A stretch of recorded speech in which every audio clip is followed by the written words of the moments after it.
नमस्कार साथियों, आप सभी का स्वागत हमारे YouTube चैनल सितारे आपके नाम। आज का विषय है राहु और केतु कब और किस प्रभाव को दोगुना कर देते हैं। अगर आपको 10% का लाभ होने वाला है तो सीधा 20% कर देंगे राहु और केतु। किस स्थिति में, किस परिस्थिति में? दूसरा बताऊंगा, राहु और केतु कब योग कारक हो जाएंगे कुंडली में और कब परम योग कारक, परम योग कारक। मित्रों, आज का विषय राहु केतु कब फल को दोगुना करेंगे और कब योग कारक और कब परम योग कारक बन जाते हैं।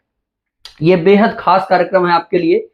ज्योतिष जो लोग सीख रहे हैं या जिन लोगों को इंटरेस्ट है, जो लोग ज्योतिष शास्त्र में रुचि रखते हैं, उनके लिए आज राहु केतु से जुड़ा बहुत बड़ा भ्रम दूर करने वाला, बहुत बड़ा भ्रम समाप्त होगा और आपको राहु केतु के डीप नॉलेज की अनुभूति कराऊंगा।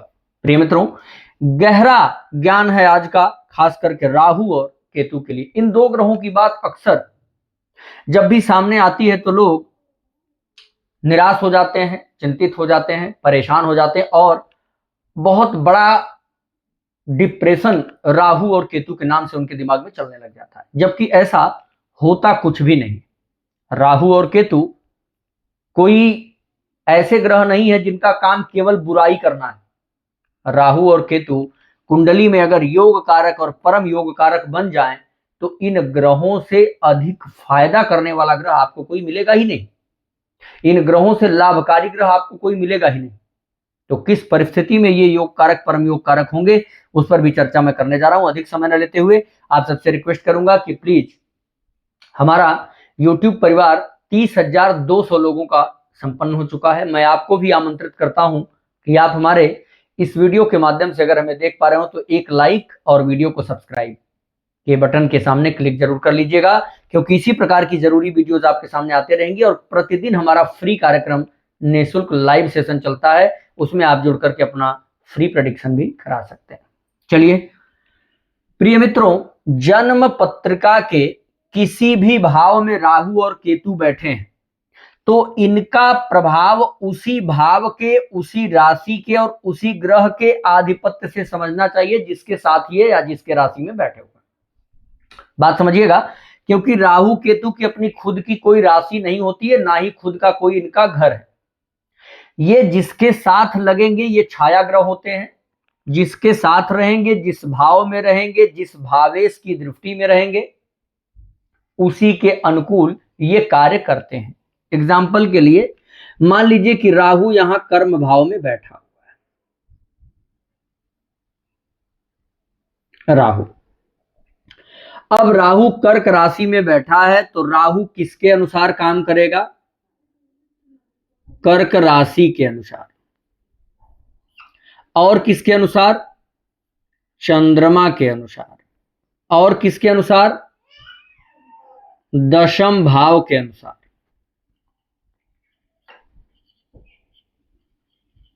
दशम भाव के अनुसार मान लीजिए राहु पर यहां से मंगल की दृष्टि जा रही है और यहां से गुरु की दृष्टि जा रही है, तो गुरु मंगल के अनुसार, अर्थात राहु केतु जिस राशि में बैठे हैं उसके अनुसार, राहु केतु जिसके दृष्टि में है उसके अनुसार, राहु केतु जिस भाव में है उसके अनुसार आपको फल देने लग जाते हैं। अब कर्क राशि में अगर राहु अथवा केतु बैठे हैं तो सीधा संबंध व्यक्ति के मन से बनाएंगे, सीधा संबंध व्यक्ति के माता से बनाएंगे।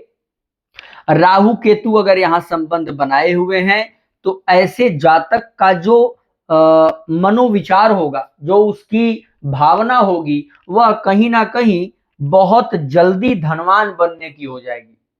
बहुत अधिक प्रोग्रेस के बारे में ऐसा व्यक्ति दिन रात सोचेगा। चंद्रमा से अगर दृष्ट है राहु केतु या चंद्रमा के साथ राहु केतु बैठे हैं तो ऐसे व्यक्ति के लिए विष दोष कहते हैं ना, कि आपका मन खराब रहेगा, डिप्रेशन रहेगा, तनाव रहेगा। उसका रीजन क्या है कि जब राहु केतु जो है चंद्रमा के साथ बैठेंगे तो इसे ग्रहण दोष भी कहते हैं। शनि के साथ बैठ गया चंद्रमा तब भी विष दोष कहते हैं। पर इसमें समस्या ये आती है कि जब राहु केतु अथवा शनि चंद्रमा के साथ होंगे तो चंद्रमा अपने मन को उस प्रकार से नहीं समझता जब वो फ्री माइंड रहता है। अर्थात चंद्रमा प्रोग्रेस चाहता है बहुत तेजी से। भाई राहु के साथ होगा तो राहु चंद्रमा के ही अनुसार फल देगा। राहु का काम क्या है? बहुत स्पीड से जाना, जबकि चंद्रमा बहुत सॉफ्ट प्लेनेट है। तो किसी धीरे चलने वाले व्यक्ति को, किसी रिलैक्स रहने वाले व्यक्ति को और किसी फ्रीडम वाले व्यक्ति को जब आप अपने अनुसार यूज करना शुरू करेंगे तो वो परेशान हो जाएगा। अर्थात चंद्रमा स्पीड में तो कमी नहीं है, सबसे तेज चलने वाला प्लेनेट, लेकिन चूंकि चंद्रमा किसी के प्रभाव में नहीं आना चाहता है, चंद्रमा अपना स्वतंत्र और खुशी से जीवन चलाने वाला ग्रह है। अपने कार्यकाल को बहुत मस्ती के साथ बिताता है, ये किसी की संगति नहीं लेना चाहता। इसलिए जब ये इन ग्रहों के प्रभाव में आता है तो पीड़ित अवश्य होता है। लेकिन यहां मैं चर्चा राहु की कर रहा हूं, तो राहु जब इन राशियों में होगा तो कर्क राशि के अकॉर्डिंग फल देगा। जल तत्व की राशि है, राहु जब जल तत्व में रहेगा तो ऐसे व्यक्ति को हमेशा खास करके जलीय वस्तु से दूर रहना चाहिए, जलीय वातावरण से दूर रहना चाहिए। नदी, तालाब इत्यादि झरने वगैरह से बहुत ज्यादा संपर्क में नहीं रहना चाहिए। अब दसम भाव से राहु का संबंध बना तो कर्म के लिए राहु जिम्मेदार होगा, आपके प्रोफेशन के लिए जिम्मेदार होगा। वहीं अगर गुरु, मंगल या अन्य ग्रहों की दृष्टि में है तो उनसे संबंधित भी राहु फल देने वाला। अब राहु फल को दोगुना कब कर देता है प्रिय मित्रों? जब राहु किसी भी ग्रह के साथ, राहु या केतु प्लस कोई भी ग्रह युति में अगर आएंगे तो राहु उनके प्रभाव को सीधा दोगुना कर देता है।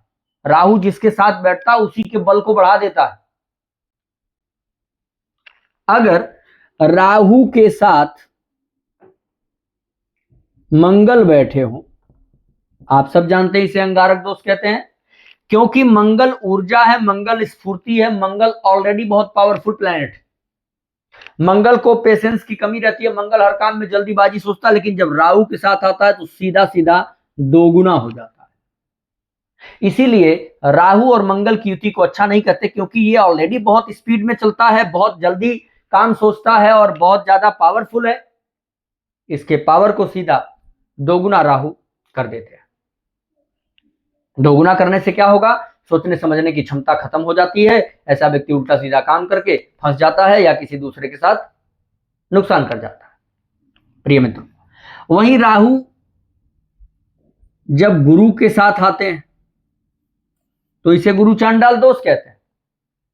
अर्थात गुरु तो शुभ तत्व का ग्रह है, गुरु धार्मिक प्लेनेट है, गुरु पूजा पाठ, इंटरेस्ट, परोपकार में रुचि रखता है। जब राहु उसके साथ आया तो गुरु पूजा तो करेगा, ऐसा जातक पूजा तो करेगा, लेकिन अब वो दिखावा करने लग जाएगा। गुरु के साथ जब राहु आया तो ऐसा व्यक्ति दान तो करेगा, लेकिन एक केला देगा और 8 लोगों के साथ फोटो खिंचवाएगा।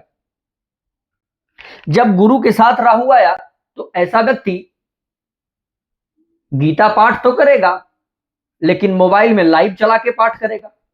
उसको भक्ति भावना ईश्वर से कम, समाज में लोग हमको जाने के हम पूजा करते हैं, इस प्रकार की प्रवृत्ति बना देता है। इसीलिए ये राहु के साथ आने वाले ग्रहों का बल दोगुना हो जाता है, लेकिन फिर भी हम उसे शुभत्व नहीं दे पाते हैं। क्योंकि कभी कभी आप देखते होंगे कि बहुत ज्यादा कार्य करना भी कार्य को खराब कर देता है। चाय आप पीते हैं, उसमें मात्रा अनुसार चीनी है तो ठीक, अगर उस मात्रा की सीधा दोगुना चीनी कर दे तो चाय बेकार हो जाएगी।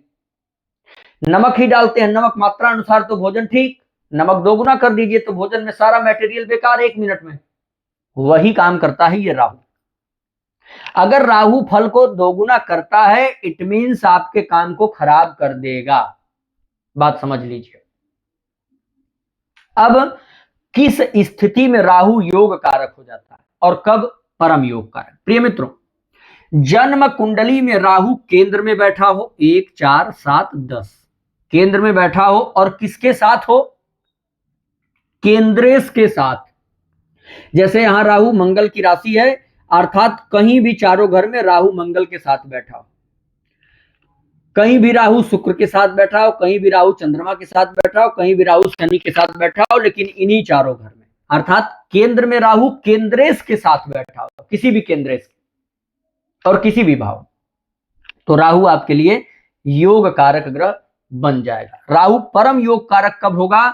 जब राहु केंद्र अथवा त्रिकोण में कहीं बैठा हो, त्रिकोणेश के साथ।